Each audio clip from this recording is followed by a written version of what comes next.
The information presented is for informational purposes only. The opinions expressed are not necessarily the opinions of any Daikin company. This information should not be confused for accounting, legal, medical, or other professional advice. Please seek advice from a qualified professional for any specific questions. It's actually a very safe refrigerant. Daikin wants to be involved in the community. Making another touch point to build my brand. So the first question we ask everyone is, welcome to the Accelerated HVAC Success program. My name is Ben Middleton. I'm the National Sales Training Manager for the Goodman, Amana, and Daikin brands. Today we are here in Hilton Head, South Carolina, where we continue our series on how Daikin inverter technology is impacting consumers here in North America. Let's go ahead and get to it. Today we're joined here with Chris Bellshaw. He is our Vice President of Commercial Strategy and Business Development. Chris, thank you so much for joining us. You're welcome. Thanks, Ben. Thanks for having me. So Chris, the first question we ask everybody is, how in the world did you get into HVAC? Yeah, I see mine as somewhat of a unique story, somewhat in Daikin. So I actually started off in Scotland in the UK. And when I left high school, I went on to do an apprenticeship. And that apprenticeship was focusing around HVAC.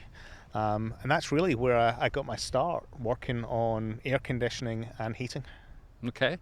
And today, you're largely responsible for our VRV product, correct? So I'm responsible for our overall commercial strategy.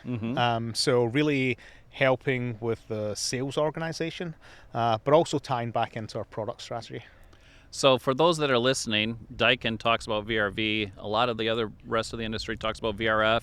What is the difference between VRV, VRF? Yeah, that's a great question. So VRV stands for Variable Refrigerant Volume, and that's actually a Daikin trademark when we launched and invented the technology back in 1982. The VRF stands for Variable Refrigerant Flow, and that's generally what you see as an industry standard term for other manufacturers use. Okay. So you work a lot with the sales organizations and figuring out how we can get out there in commercial markets. How is Daikin going to market in North America with our VRV product? Yeah, so we go to market in a few different ways. So one of the main ways is we have a manufacturer's representative channel who are really responsible for working with engineers, owners, architects to help them choose the right system for the building, a lot of times that being VRV. We also go through our wholesale distribution channel, especially for those distributors who have put in the extra investment to really support VRV, which is more of a technical based product. So if I were a contractor right now and I'm dabbling in commercial, doing a little bit of commercial work, and I really wanted to get my people into VRV or learn more about the opportunity of VRV, where would I go as an HVAC contractor? Yeah, I think the first starting point is really connecting with that local support in the marketplace, whether that be through the distribution or rep channel. Within there, they have a multitude of training that are offered in partnership with Daikin. That could be training on applications. It could be training on how to identify a VRV opportunity. That could be actually install and commissioning training so that when they have a VRV project, they understand how to install it properly, how to start it up properly. So how does VRV help a contractor differentiate themselves from maybe a competitor that is just looking at the standard, changing out the rooftop system that they have? Where does VRV come in, and when does that become really attractive to the end user and really attractive to the contractor as an alternative to just changing out the existing equipment? Yeah. VRV itself is really a problem solver. So when you go into, especially an existing building, you could be solving hot and cold spots, so zoning problems. So VRV provides the ability to do zoning within a building, even heating and cooling at the same time. It could be that you're doing an efficiency upgrade to the building, where you're looking to reduce the electrical bills for that end user. So really it's designed where it can come in and really solve problems in an existing building. Now, you talked about Daikin having some patents around the term VRV. Daikin's core technologies really are inverter technology, it is refrigeration control, and it's heat pump technology. So all of those are like core essentials of a VRV system. 100%. I mean, when you think about some of the attributes, right? We have heat pumps, standard heat pumps that can go down to minus 22 Fahrenheit and still heat without the need for electric resistance heat or some sort of backup heat. You talk about the refrigerant control, and you can have up to 3,280 feet of piping one way on a single VRV system. So controlling the refrigerant is absolutely key so that you're doing it reliably, you're doing it efficiently, and you're providing that comfort to the user. Is there anything unique about Daikin's control strategy that really helps set them apart from competitors that are out there, or any other bits or pieces of technology that just helps set a contractor up better for success? Yeah, so if you think there's many different ways that we look at how we operate a VRV system. You know, we tend to use true refrigerant temperatures rather than controls fuzzy logic. But one of the unique things that I will say that we have is something called Variable Refrigerant Temperature. And that's where not just speeding up the compressor faster for more capacity, slower for less capacity, we also adjust the refrigerant temperatures within the system. Simplified, what does that mean? When you get down to really low load conditions, we can also raise that temperature, so that we can reduce the capacity even more and do it even more efficiently. And so that helps the contractor save energy for the end user? That helps them save energy. It also gives a little bit more flexibility when you get fluctuating loads within a building. Helps with the humidity control a little bit? Definitely. And that's one of the key things when you look at a VRV system. Generally, VRV systems run longer than switching a standard non-inverter system on and off. So they run longer. They can adjust the fan speed down lower and automatically at lower loads, and that helps to dehumidify more.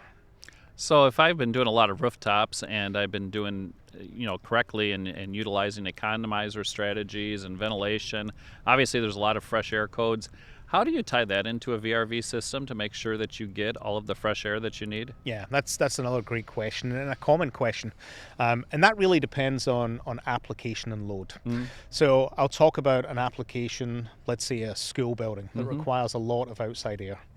Generally, what we use is a dedicated outside air system, and that's where it'd be a separate system bringing fresh air into the building, and a lot of times actually tying into the ductwork of a VRV system so that it's working more as a package system. The good thing is we actually have the ability to connect air handlers onto VRV outdoor units, so you can do outside air and comfort cooling all from VRV driven systems. What kind of energy savings can somebody look to have when they're changing out that traditional system that they may have on that school? Let's just stay with the school for an example. Yeah. And switching to a VRV. Yeah, and that's all going to depend on where we have started from, what was the existing system. But generally what we see going from a non-inverter to an inverter is conservatively about 20 to 30% energy savings. We've been in where we've actually worked on schools that are old and had no outside air system in. They were only heating, and we've actually brought ventilation in. We brought heating and cooling, and we've ended up using the same amount of energy to heat and cool those buildings for that older system. So really, when you're bringing it into a school system where you have a lot of classrooms being used at different times of the day, so needs zoning. You've got the off periods where you maybe only have the administration or janitorial in during holidays. This is where it really comes into play, where you don't have to switch on the full school. You can actually dial it in to the classrooms or spaces you're using at that particular time. And especially when you get into summer, spring break, and you've maybe only got a few people in that building, you're just conditioning the spaces that they're in, not switching on, for example, a full chill water system for that whole school. Sure. That makes a huge difference in what you're using. If I'm listening to this right now, maybe I don't do a lot of commercial.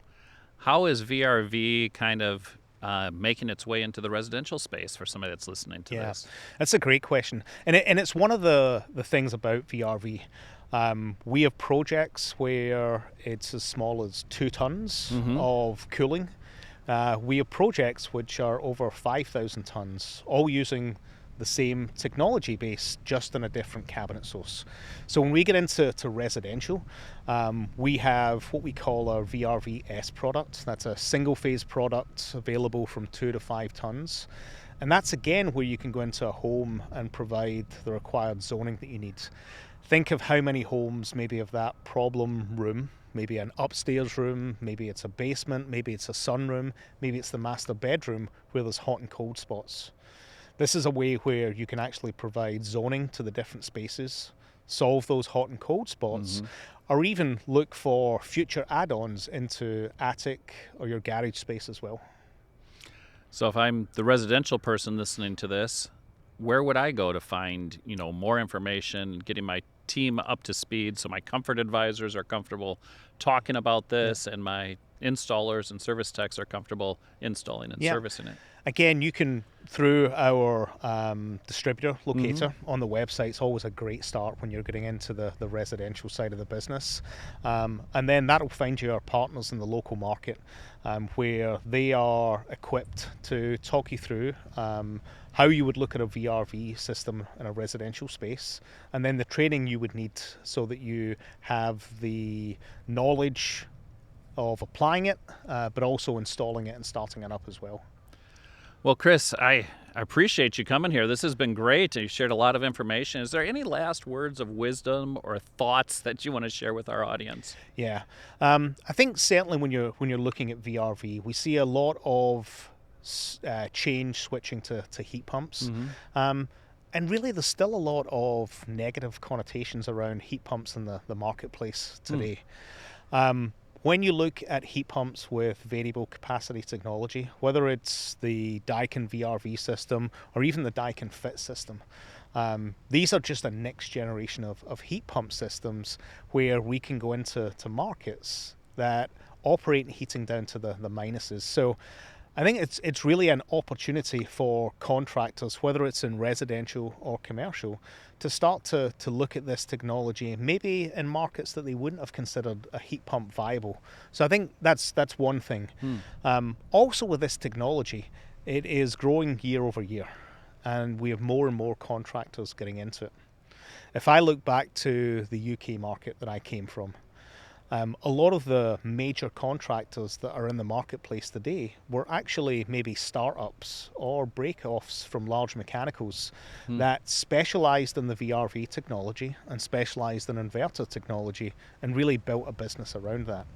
And I think the opportunity is out there to do the same and really be the expert in the local marketplace and differentiate. Well, Chris, again, thank you so much for coming here. I hope to have you on future episodes. And for all of you that are out there, if you liked this episode, make sure you go ahead and hit that like button. Also, make sure that you hit the subscribe button so that you can be informed of all of the upcoming episodes that we have. Until next time. It's actually a very safe refrigerant. Daikin wants to be involved in the community. Making another touch point to build my brand. So the first question we ask everyone is,